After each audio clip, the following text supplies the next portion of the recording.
సమీపంలో పెద్ద అగ్ని ప్రమాదం జరిగింది. మెగా కంపెనీకి చెందిన ఖరీదైన సిలికోర్ పైపులు తగలబడిపోయాయి. అంతకుముందు 10 రోజుల క్రితం మార్చి 11 తారీఖున వెలగపూడి దగ్గర సీడ్ యాక్సిస్ రోడ్ సమీపంలో ఎల్ఎన్టీ కంపెనీకి చెందిన హెచ్డిపి పైపులు తగలబడ్డాయి. పోయిన సంవత్సరం ప్రధానమంత్రి నరేంద్ర మోడీ అమరావతి పర్యటనకు వస్తున్న సందర్భంలో తుళ్లూరు తాళ్లాయిపాలెం సమీపంలో పైపులు తగలబడ్డాయి. అప్పుడు 9 కోట్ల రూపాయల నష్టం వాటిల్లిందని అంచనా వేశారు. ఇప్పుడు జరిగిన ప్రమాదంలో కోట్లాది రూపాయల విలువైన పైపులు కాలిపోయాయి అంటున్నారు. ఈ పైపులు ప్రమాదవశాత్తు కాలిపోయే అవకాశం లేదు. ఎందుకంటే నిన్న తగలబడిన పైపులు ఇవి సిలికోర్ పైపులు. ఇవి హై టెంపరేచర్ రెసిస్టెన్స్ ఉన్న పైపులు. వీటిని ఆషామాషిగా ఈ కాలిపోవు, ప్రమాదవశాత్తు కాలిపోవు. 150 డిగ్రీల సెంటీగ్రేడ్ దగ్గర వేడి చేస్తే అవి అంటుకుంటాయి.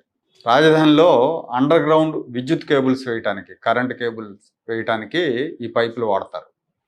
ఎవరో పనిగట్టుకొని నిప్పు పెడితేనే ఈ తగలబడతాయి, కానీ ప్రమాదవశాత్తు